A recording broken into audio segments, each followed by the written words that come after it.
Oh, hello. This is Glenn Greenidge and Tom Pope. And this is a second in a series of three conversations around overall what can be done to improve the quality of life here in New York City. And so today we're going to be focusing on community services and prison and COVID. Well, I think we're basically talking about our three-part series, Preventing Crime. Now, last week, we spoke about bad communication, making it sound as though this is the worst ever.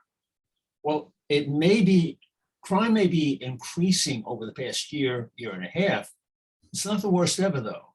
But that was last week's conversation about bad information to the public. Right. This week is a key item. If we want to fight crime, we can't do that without addressing why does it happen. Absolutely. Absolutely. And there are lots and lots of reasons that are contributing, which are not always directly related to crime, but are associated with crime. Definitely.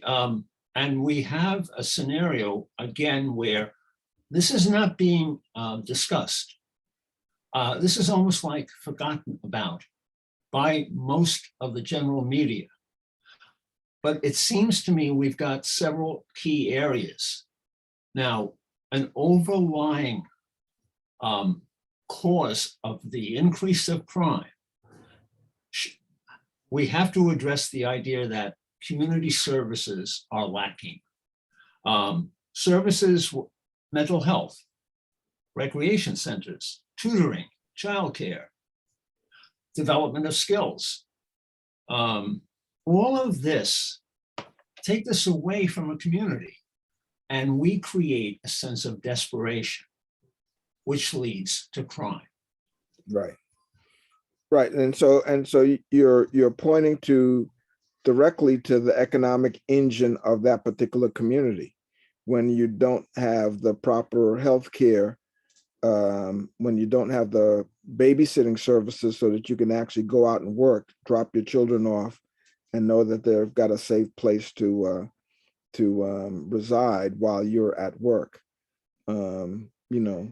Skills, you talked about skills. Let's paint the picture. Yeah. If you're wealthy, well, why is this a problem? You bring your child to the office, no problem. Exactly. But if you're not wealthy and mom happens to work as a server in a fast food, she's not going to be able to bring the child with her. Dad is a janitor someplace. He's not going to be able to bring the child into his facility. So this is one key area. Why are we talking about this? We're talking about this because if we decide to fund more dollars to the police and take it away from the community, like child care, we are not serious about fighting crime. No. We are encouraging crime. You're absolutely right. You're festering it. You're throwing gasoline on the fire that already exists for economic depravity and scarcity. Now, I just located something this is the Economic Opportunity Institute. This is a nonprofit that looks at items with research, and they looked at early childhood education, connecting it to crime and violence. Quality childcare, they have discovered after tracking 3 and 4 year olds for 15 years, they have found that preschoolers that did not have this ability were 70% more likely to be arrested for a violent crime by age 18. Now, if we take money away from childcare, where encouraging crime. Yes. Mm-hmm. What are some other issues that you see affecting? Well, Homelessness is one of the ones that that is a direct impact on the quality of life. You've got people coming in from other states because New York State won't send them back and provides more services than their particular state does. And so you've got people who are coming here for services that are not even part of the community. And we already don't have enough housing, affordable housing for the population that we have already. And this population is increasing it. So you've got the homeless situation, you've got the rising rent prices. but part of that also makes some people resent those people. They are linked with us as victims of a problem mentality that puts together policy. Right. Why is that happening to them? It's happening because over our society, we're taking money away from the right areas. Putting the money totally into police without addressing these issues encourages more of that problem. Exactly. We've done some work in the past on broken windows and that whole philosophy of these low-level crimes. But again, you've got to get to the source of it, and the source of it is education. Once people are educated, they have an opportunity to work. Once they have an opportunity to work, then they can provide housing for themselves and they can take care of themselves. But when you're thrown into a situation or society where you can't get a legitimate job, or the legitimate job is not paying you enough to support your family, then you've got to have these side hustles. And quite often the quick money is in crime. And so people are not able, we had a point in time when if you had a job, one person could support a family of four on that salary.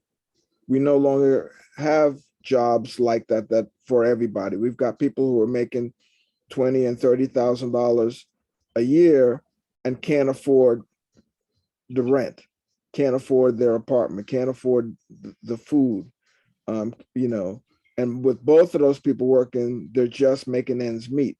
So that they can't, there's no long-term buying a house or settling or doing some of the things that would have them be more part of a society.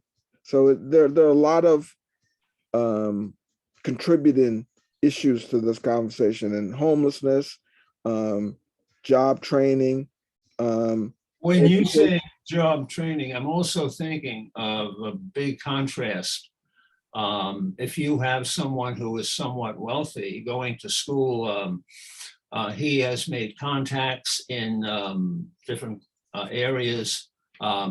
Fraternity. How does he market himself? He knows how to market himself, maybe or maybe not, but he finds ways because he has developed a network. Right. Take the contrast of this. Let's say someone is in jail, 22 years old, but wants to make a change in his life. So what does he do? He joins a rehabilitation program, art therapy maybe in prison. But does that help him get a job outside? When he goes outside and he's let loose, well, does he come back to crime because there is no other source of information and he becomes desperate? Why does that happen? Or we've cut funds in that area, or we've cut funds of the rehab program because we need more prisons. Right. So we are actually creating more crime. We are not reducing it. True. And I know you shared those numbers last week, but I think that they're critical again. The crime rate when it was in the last couple of years versus how it was 20 Um, years ago. well, last year compared with 20 years ago, 30 years ago, let's see, I would have to find those again. Well, But no, you don't have to give them the exact, but the numbers are a fraction of it's a the fraction, crime right? of what it was 20 years ago. But yet Exactly. we've got this media that is hyping it up to the point where this is the worst that it's ever been, and it's not. Well, let's also address the fact the media isn't talking about one of the real causes of the desperation over the past 2 years, the increased atmosphere of hate, Yes, the failure to recognize the white terrorist groups that are going after minorities. yeah, If we ignore that or give some support to that, we're creating more of an atmosphere of hate. Look at what the Trump administration has done with the confusion over COVID. That has led to frustration. Should we wear masks? Should we not? All of this leads to this a look at government as though it's a total failure. That creates desperation, and that creates an atmosphere for crime. absolutely. Crime and anarchy. Yeah, Tom, it seems kind of straightforward, but I don't understand why people aren't looking. It's almost like you're looking for the solution in the wrong place. The problem is over here, not over there where you're looking.